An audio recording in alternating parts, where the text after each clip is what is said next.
প্রিয় শিক্ষার্থীরা, the daily math YouTube চ্যানেলে তোমাদের স্বাগত। আজকে আমি নবম দশম শ্রেণীর অনুশীলনী ৯.১-এর ৫ নং অঙ্কটা সমাধান করাবো। এই অঙ্কটা কিন্তু খুবই সহজ যদি তুমি সূত্রগুলা পারো বা সূত্রগুলা যদি তোমার জানা থাকে, তাহলে এই অঙ্কটা কিন্তু খুবই সহজ এবং একদমই ছোট একটা অঙ্ক।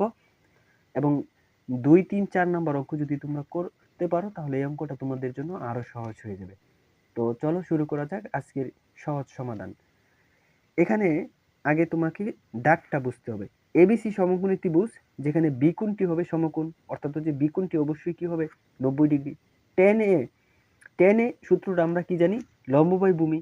তাহলে লম্বর মান হচ্ছে 3 দেওয়া আছে, ভূমির মান কিছু নাই, তার মানে এটার নিচে একটা 1 আছে, এটা আমরা জানি। তাহলে টেন থিটার সূত্র হচ্ছে লম্ব বাই ভূমি। তাহলে আমাকে বলছে √3 sin a into cos a সমান সমান 3/4 এর সত্যতা যাচাই করো। অর্থাৎ সাইনে সূত্র কি, লম্ব বাই অতিভুজ, cos a ভূমি বাই অতিভুজ, এটা আমরা জানি। তাহলে দেখো, সূত্র জানা থাকলে একদমই সহজ। এখন জাস্ট তুমি চিত্রটা প্রথমে আঁকবে।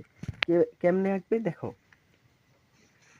জাস্ট এই আমি চিত্রটা কিন্তু এখানে আঁকছি। এই বিকোণ আমাদের 90 ডিগ্রি বলছিল, জাস্ট বিকোণটা আমরা 90 ডিগ্রি বানাইছি।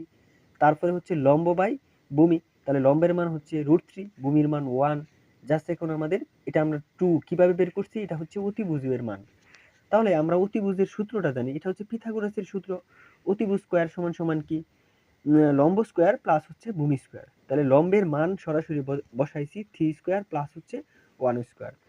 এখন আমরা রুটে বর্গে কাইট, তাহলে 3 প্লাস 1, তাহলে √4। তাহলে √4 এর মান হচ্ছে 2। তাহলে অতিভুজ হচ্ছে 2। তাহলে আমরা এখানে জাস্ট লিখছি sin a √3/2, এটা √3/2, অর্থাৎ sin থিটা কি, লম্ব বাই অতিভুজ, cos থিটা কি, ভূমি বাই অতিভুজ, তাহলে 1/2। এইখানে তুমি যদি নাও লেখো তাহলেও কিন্তু চলবে। জাস্ট তুমি এখানে কি করবা, একদম ছোট করে করতে চাইলে এখানে √3 বসাইবা। তাহলে sin a আমরা তো লিখতে পারি, অর্থাৎ sin a √3/2 অর্থাৎ লম্ব বাই অতিভুজ।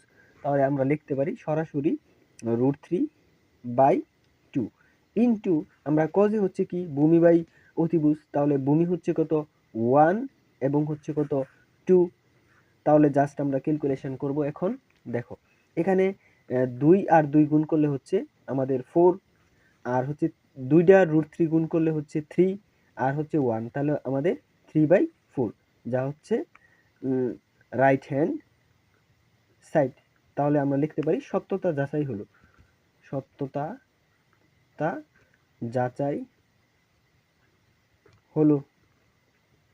এই ছিল আজকের সহজ সমাধান। ভিডিওটি ভালো লাগলে অবশ্যই চ্যানেলটাকে সাবস্ক্রাইব করে এরকম আরো ভিডিও পেতে আমাকে উৎসাহিত করো। থ্যাংক ইউ সবাইকে।